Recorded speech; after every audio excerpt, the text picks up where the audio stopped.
Hello, everyone, to this brand new episode that we are recording in the beautiful month of May. Obviously, my favorite month as it is my birthday month. And you have the whole spring starting here in Europe, at least in Central Europe. You have all the beautiful greens, the flowers after a dreary winter. So everything is just much better in the world. And so I have a wonderful, blossoming new guest here, and we will try to really make the most of the time together so that you can have some amazing takeaways after the show. So my guest today is Chellie Philipps, and her company is Successfully Ever After, or you can find her at chelliphilipps.com. All of that will be in the show notes, of course, afterwards as well. Now, she is a sweet tea sipping, sassy Southerner with a passion for helping dynamic, career-minded professionals stand out for all the right reasons. Ha! Like stating the obvious, but yes, actually, well done for pointing it out. She's a coach, a corporate trainer, and motivational speaker, as well as the author of 2 books, When in Doubt, Delete It. Love that. And Get Noticed, Get Hired. So I'm incredibly happy to have her here because we can talk about so many different aspects of entrepreneurship, of careers, of a regular career, and, being creative. So it's going to be really exciting. She has her own formula. It's called the Successfully Ever After formula, and it is designed to make you irresistible in the workforce. Whether you're looking to land an ideal career, perfectly matched to your skill set, so work feels more like a get to than a got to, and you want to create a culture where employees thrive, she'll show you how personal branding sets you up for your success. So I'm going to take it there. If you want to read more information, you'll have it in the show note. Chellie, welcome so much to Christine Wins Business. Thanks so much for having me. I'm excited about being able to share this topic with your audience and have this conversation, because it's just such an important part of doing business, and then also, building your reputation in the workforce as well. Exactly. And I'm really excited about this because actually this is quite of a massive announcement. I have decided, and of course just accepted, to do a PhD starting in October 2022. So I will step back a little bit from my business, and I also have a potential kind of job, really working for a career for a company again. Not entirely certain whether that will happen or not, but it's been on my mind. I will still keep my business, of course, but it's been interesting, to go back into a world of career, of the more non-entrepreneurial aspects, while I'm really marrying the two. So I think you're the perfect guest because we're talking about branding. So I would like you to tell us what your understanding of branding is, because I think we all have different kind of personal definitions of what a brand is. And then interesting, you also separate it between having a brand for your business and a brand for yourself. So those are the 3 things that we're going to dive into, and more will obviously happen and develop as we talk. But the first question would be, Chellie, what is branding, or what is a brand in your eyes or for you? So, the first piece of that you were mentioning is that personal branding. And, it's not new. It's been around for a couple of decades probably, but it's really gotten more prominent because of the use of social media, and people now have access to us in ways that they've never had before. Think about it, like, when you meet somebody, how many times have you gone back and Googled them to see what you can find out about them? And I'm not talking just celebrities. I'm talking about someone maybe you met at a networking event or a conference or anything, and maybe you're just curious about them and you want to know more, and you didn't have a chance to, have that conversation that you wanted to have. So we really all are a personal brand now, but the key is to being really intentional about how we set that up and what it says about us, so that we're communicating what we want people to know about us, whether that's in our career, like to set ourselves up for, the career track, the promotion trail, all that kind of stuff, or if it's an entrepreneur that has their own business. I really think there needs to be 2 separate things. You need to have your personal brand, and you need to have your business brand. And your personal brand, when you set it up correctly, it can transform a small business, because while the business is unique, you as the owner and the developer are even more unique and authentic. And when people see that in you, they develop that identity, that know, like, and trust that we always say that you need in the business world. And it can really help your customers understand who you are, what you do, and why you do it. So that's kind of how they all work together and why I think they're important. And the fact that it's just out there for the world to see now. And so it's very important that people are intentional about creating this brand for themselves. I absolutely agree. And, on the show, I usually try to get the most out of my guests. So I'm going to be shamelessly asking for detailed questions.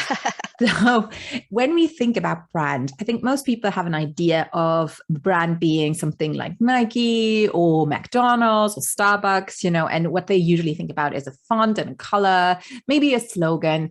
But branding really goes a lot deeper. So when you talk about, your own brand, someone Googling you, people are probably thinking, okay, what does that mean? How am I a Nike brand? So what exactly do you mean when people are listening and they're now confused, as in, but I don't have a store, or I just have an idea. How am I a brand? What does that mean? What kind of elements belong to a brand of a person? So a brand is simply what someone thinks about you when you're not in the room to tell them, is the way I like to put it. When you mentioned Starbucks, and probably some of the first things you think of are coffee. You think about the logo, you think Seattle, you think, a place to go hang out, like, you think probably even activism because they're very active socially and politically, but a brand truly can encapsulate not just an image like a logo or something like that. It can encapsulate the whole of who you are and what you have to offer and what you do excellently and what you stand for. And so that's really where the branding on the personal side comes from. It's showing how to exhibit your strengths, your skills, and what makes you unique from somebody else. And, whether you're building a career, that's important because you want to stand out for what you bring to the table, what you're going to offer a company or an organization that someone else might not. Just as the same as if you're a business owner, you're going to want to tie your beliefs and your passion and why you do the things that you do into the product that you've developed or the service that you offer so that people really can gravitate and go, oh, they're passionate about what they do. So I know they're going to be enthusiastic about working with me, or I know that I'm going to get a great product. And so having that strong personal brand and really improving your online visibility is going to not only have an impact for you personally in your career, like showing up on LinkedIn or catching your boss's or supervisor's eye for the positive things that you're doing, but it's also going to increase that visibility of your business if you're a business owner, because people are going to associate the two together. You are the owner and founder, and the business is just the product or the service. I so agree with this. And I cannot stress it enough. And I talk about this all the time in terms of that you never have competition because you are unique, and people will either like you or they won't, which is fine because you will either like them or you won't. So it's personal, but it's normal. Let's put it that way. It's personal and not personal. Mhm. But let's get a little bit specific because I have you here and I can. So let's say I'm a client and I come and I'm like, Chellie, I want to be super Googleable and I want people to know what I'm about so that they can filter, that they can decide I like her or I don't, which is totally fine, but I don't want them to get in touch and be messy and then we just waste time. So the first question I would have is, what are maybe some opportunities to shine your light or show your brand that people miss? It doesn't matter whether they are a business owner or whether they are working in another career. It's just when people Google them, might be potential headhunters or might be potential clients. What are some spaces where you are like, have you thought about this? And people always go like, oh, no, but actually. So what would be a little piece of your secret sauce there? So one of the best places I tell people to start is on LinkedIn. And because that's LinkedIn and Google have this relationship. So if I put your name in there, more than likely, now if you have a personal website or whatever, it's probably going to come up. But as far as social profiles, if you have a social profile on LinkedIn, it's going to come up before anything else. And especially if in the business world, that's where you want to be seen. Mhm. Whether it's I'm looking for my next step in my career, or I want to stand out in my career field, or I just have a business that I want people to be able to associate me with. LinkedIn is the place that you need to kind of really start. And the first couple of pieces is I like to tell people that there's some what I call high value real estate on LinkedIn. And that is, the headline area, your photo Mhm. areas, and then the summary area.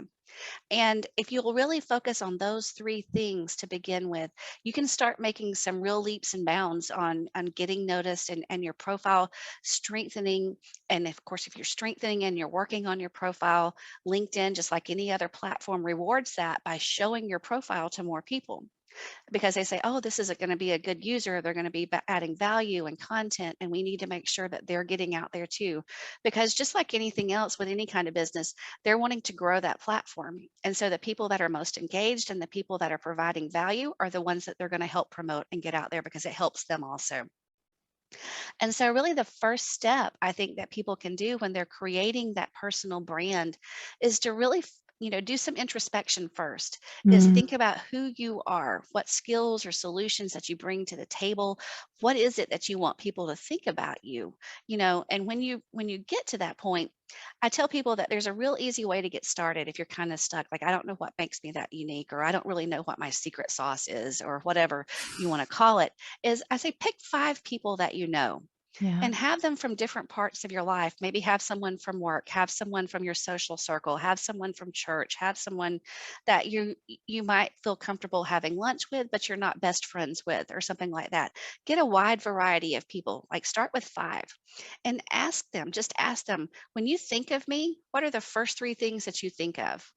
And then ask them in terms of your work. When you think of the work I do, what do you think of? What are the skills that you think I have to do what these things are?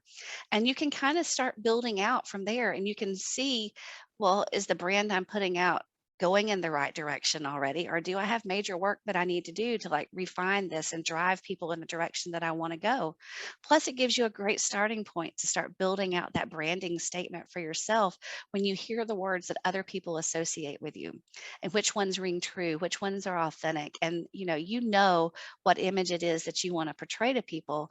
And this is a great starting point to be able to start building those pieces. Yeah, I absolutely agree. And I want to share one little tidbit here as well, just because recently I've had such a massive change due to the pandemic as well. My focus was always on traveling, which I'm just not even touching at the moment, because it's just, I had to upheave all my plans so many times. It's just too draining. So I was not too happy with what I was doing. Now I'm getting clear again. But the reason why I'm clear again on what I want to do, and interesting, for example, I would completely ditch coaching. I'm really focusing more on consulting, strategy wise, streamlining. But how I figured it out was because I actually took a position as a volunteer in a nonprofit, and I realized I'm an events director for the network in Luxembourg. And I realized, oh my God, there's so much that is just clunky. There's no streamlining. They were using Asana kind of, but not really. There's so many shortcuts that you can take with tech. There's so many more ways to be efficient. And within a few weeks, there was such a change, and I became aware again of all the skills that I had. And that was something really important, because I think when you are stuck in your bubble, in your world, and mainly also follow people who do the same thing that you do, you're not special anymore. You completely forget that what you're doing is not taken for granted. And so again, I hired a coach, and I regularly work with coaches, because I was like, I need someone to show me my blind spots. I don't see myself from the outside. So having a coach, I think, is great. Having a network is great. Volunteering and seeing where you shine, and having people drop these little things like, oh, I would never have thought of that. Take note. And it will help you to really, because if it's easy for you, if it's fun, that is what you should be focusing on, and it's, to me, it was eye-opening, and it gave me a lot of direction as to what I want to focus on again. And that is just the best thing that you can have. So I'm really, really happy that you are mentioning that here. And that's a great thing too. So maybe you've been out of the workforce for a little bit, and you Yes. have that gap on your resume or whatever. Maybe the pandemic caused a business you were working with to close down or whatever, and you're getting your feet back into it again and you're reevaluating, what do I want to do? Where do I want to go next? The things that you spend your time doing when you don't have to, like volunteering, Yes. I mean, those are the things you're really passionate about because you're Yes. giving up what we have is the most valuable to us, our time and ourselves. Yes. And so, if you can find something in those areas that are using those same skills and giving you those same value indicators, I did a training not too long ago for a company, and I always ask the question is if you weren't dependent upon a paycheck, what would you do? What would bring you joy right now? Mhm. And I would say Mhm. two-thirds of the room had some kind of they wanted to help someone or, Yeah. they wanted to help elderly or they wanted to help children or they wanted to help abused animals or they wanted to help. They wanted to spill an impact. And, Yes. if you can tie the values that you have in with an organization that you're working, you may not be physically going out to an animal shelter and helping an animal that's been neglected or whatever, but you can still get that same feeling of value and help by helping a client reach a solution. And if you can look for those ties and those kind of things, it's just so impactful and so it brings a lot of value to the organization as well. And that's when I work with companies on how this personal identity, this personal branding that people bring to the table, when they can tap into it, Mhm. how much more successful their organizations can be because they're tying into the passions that their people have, which makes them more engaged, makes them want to show up, makes them want to do the job day to day, and they bring that extra fire to it. So Yeah. personal branding can really impact, the bottom line of a company as well. And the flip side of it is it turns them into advocates for your business. They Mhm. become your own branding advocates at that point in time, because we all know if I have a friend that posts something online, about a company or an organization, I'm going to believe it before I believe what that company puts out Oh, there for because I sure. know them and I know, if they've had a bad experience or they've had, they have a wonderful supervisor that invests in training and coaches them up all the time and they're talking about it. I'm going to be like, I want to work for somebody like that too. So it becomes Absolutely. this huge circle that we're building, the way that we attract people to us, whether we hire people, whether we retain them, whether we keep them, and how engaged that they are. And so business owners on all levels, whether you're a small business with one or two employees, can really tap into the same thing for their employees, same as a corporation can that's got 200, 500, 1,000 employees. And you can really benefit from that and have them help be a part of that branding experience for you and your organization. Yeah, I absolutely agree. And I think one thing I might want to add is also that people don't be afraid of changing because your branding will change. I change pretty much a year and a half, like pretty much on clockwork. Which is why the new 3-year commitment for the PhD is a little bit scary, but it's longer than I usually do my thing. But, I think because I can do 3 different papers, it's going to be different every year. So it's fine. But I do know myself fairly well. I know that every year and a half, you just outgrow yourself. And I think you're suddenly not comfortable in your comfort zone anymore. And it's normal. We all evolve all the time. So I think that's also maybe important is to go to your LinkedIn, dust it off a little bit, give it a little bit of shine and see if it's still true. And you would be surprised how quickly these things outdate. Oh, that's so true. I work, I got started in this whole branding arena because I was working with college women and they would graduate and they'd walk across the stage and they wouldn't find or get that offer in the field that they had the degree in initially. And so they would take what I call, those get by jobs, whether it's retail or baristas or whatever, so they could pay Mm, the bills while they were looking for something else. And then what you would see is that their education became secondary in the yeah. interviews and they focused on their job experience, which might or might not have related to the field that they were in. They were just doing something to get by. And they were getting these lower offers because their education somehow lost value because they didn't put it right to work.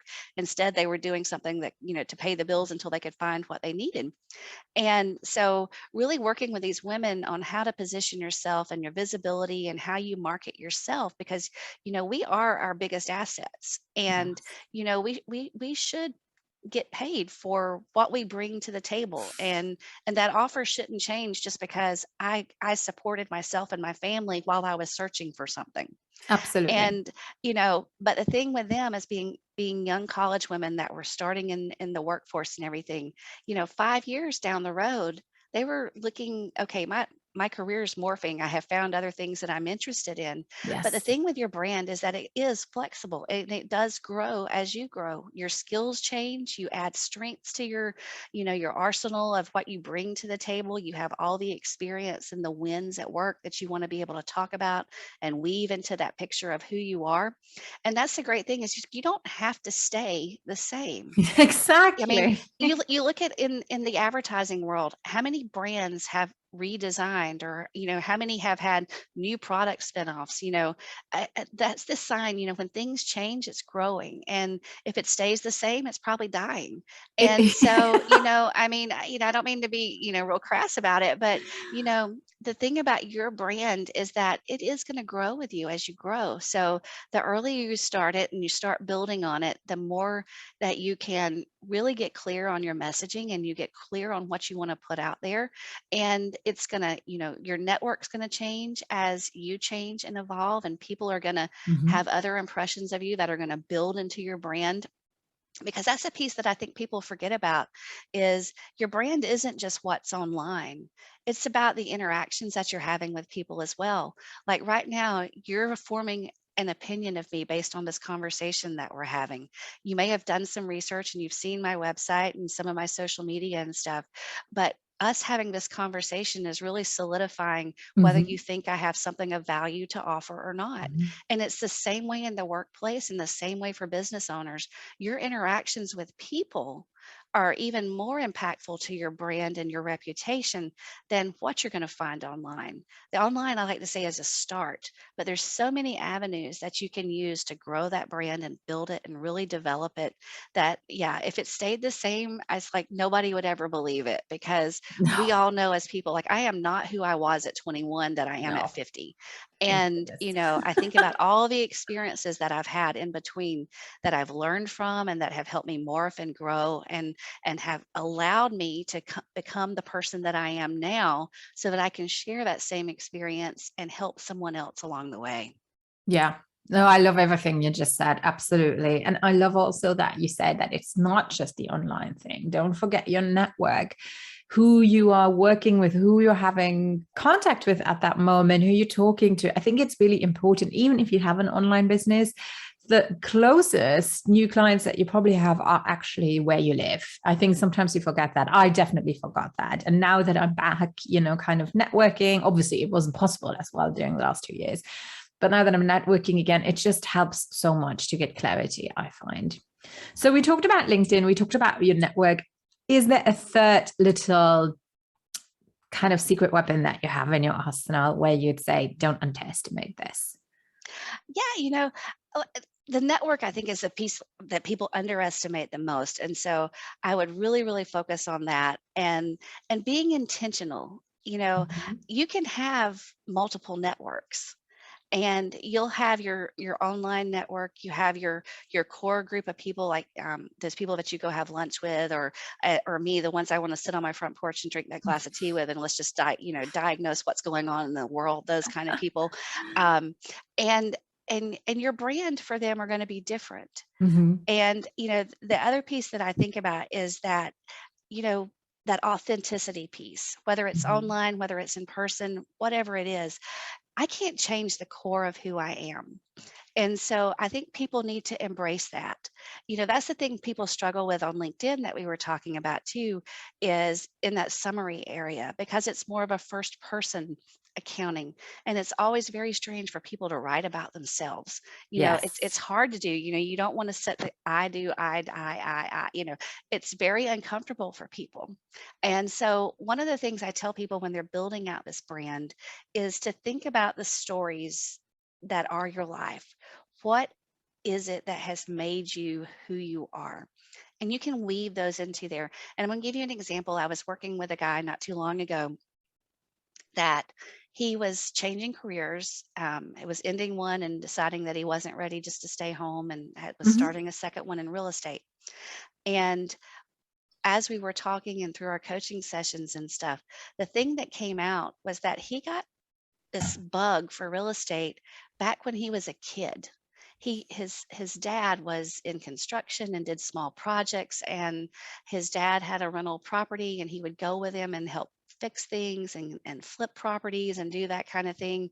But then life kind of morphed. He went to college, got his degree, went down a whole nother career like in finance and that kind of thing. But now that he has a chance to reevaluate and re-engage in something that he finds enjoyable for this next piece of life, he's going back to that whole real estate thing because it's something that has stayed with him his entire life. Like it's something that he's been interested in. He's kept up with it on the side. And that was the piece that I would tell people probably is the third piece of that secret sauce to building your brand is make sure that your passions and you are in that brand. you Mhm. know Yeah. those stories that make us unique and why we focus on things, that's what really ties us together. That's what people are going to resonate with. So don't be afraid to share you in your brand, whether that's online, whether that's in conversations with people. you know um, I tell people all the time, one of the things that really when I work with the college women, I had one of my women, her father committed suicide her last year in college, and it totally impacted her, not just in the way that you would think because she's lost her dad, but her mom was not coping very well. She had a younger brother that was fixing to enter college himself, and she took on that responsibility of, I've got to be able to take care of myself Mhm. and my family because no one else is there to do it now. Yeah. And you know that changed her total outlook on how things were, and it has impacted her career decisions and everything else going forward.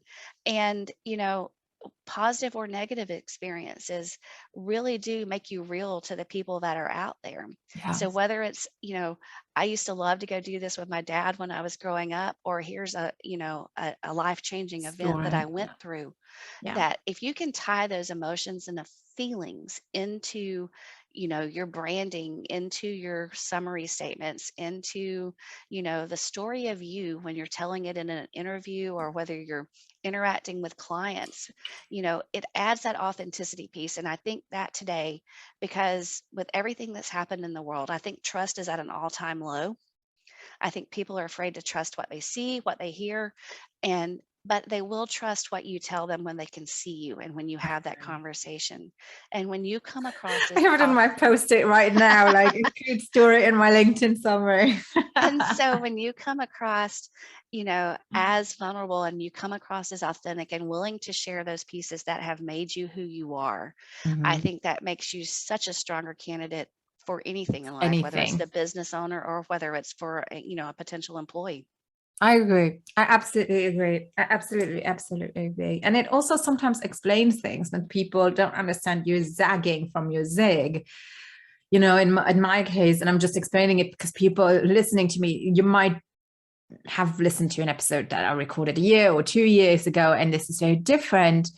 And it's interesting because, again, through this network that I'm working with, um, we we have structured it in a way that you always have small breakout sessions, like in person. And it was talking about one of my businesses that I had branded towards women, but in the end, I actually attracted a lot of alpha men. And one of the women who was there, she looked at me, she was like, "Yes, but you're an alpha woman." And it totally caught me by surprise because I would never have identified myself as much. But then looking back, it's actually true when I realize how I behave, how I lead in the group dynamic, always been as a teacher, never had issues with classes because it's just a natural alpha trait. And I think I frowned upon it for a long time. But now, as you mature, I think you also become more self-aware and see what is a strength and what isn't. And it was interesting because I had an interview recently and it was, they asked me, how do you see yourself in this group dynamic? And I was like, well, I'm not someone who's micromanaged. I'm very direct.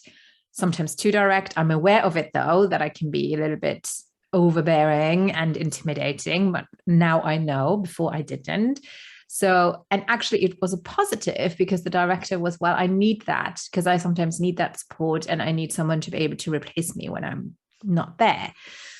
So I was like, see?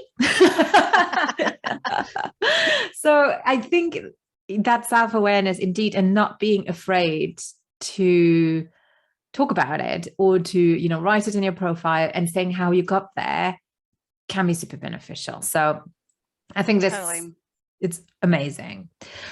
Chellie, you have something on your website as well that I want to mention really quickly. And I'm not sure if it ties into this, but when people head over to your website, which is chelliphilipps.com, and you guys, I'm going to spell this really quickly. So it's CHELLIPHILLIPS.com/planner. They are getting a gift. What exactly is that? So yeah, so this is, if you're looking to become more visible, either in the workplace or online, this is a little planner that I put together that'll walk you through some of the stages that you, and some of the questions that you can think about how you can really grow your visibility. And, it starts basically with why it's important. Why are you doing this? What is the actual, what is the end goal that you have in mind?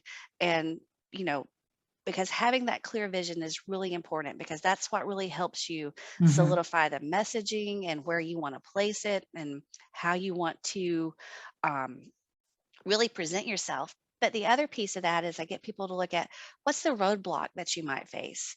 Are there things out there that you already have that you need to remove? Are there, do you need to work on your network? Do you need to, work on your person to person interactions to be able to clean up maybe some whatever image issues that might be out there for you?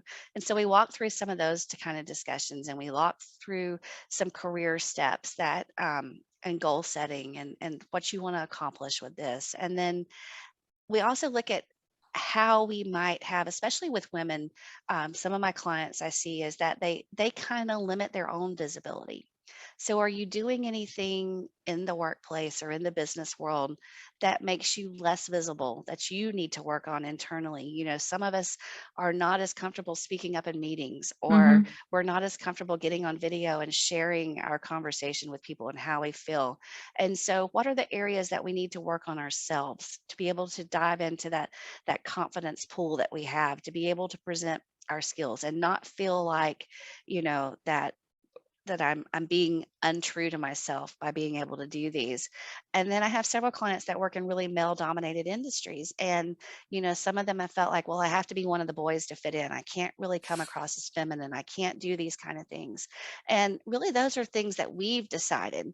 We've put that limitation on us, And so walking through some of those conversations with internally, kind of, what do we need to do to step into this role? And then in the workplace, we need mentors and sponsors, and how do we go about finding one, and what do we want to see in one? And then finally ending up with the online presence. Like, what do we want to garner from this? What are the, what are the ones that we want to focus on? There's so many platforms out there right now. Which one is the best one for me? One of my younger clients I had, like, she sent me a text one day that says, you should check out my TikTok. It's a riot. And I'm like, oh God, what's on your TikTok? Like, I'm thinking, because she was in this interview search mode kind of thing. And I'm like, oh God, what do we need to work? And so I was like, for a moment, I was a little bit scared to, like, do I go look at this or not, and so making sure that what you have out there is appropriate for the target that you're going for right now, whether that is job seeker, or whether that is rolling out a business, or whether that is, I'm entering a doctoral program and I want them to see me as the perfect fit for this role in this next stage in life. And so, so the planner's out there, and it's a step-by-step thing. It's totally free. And I'd love for people to download it and check it out and go through it and let me know what you think. Wonderful. So super packed with so much goodness. So you guys head over to Chellie's website. You do have it in the show notes. So head over to christinemeansbusiness.com/blog, and you will find Chellie's episode.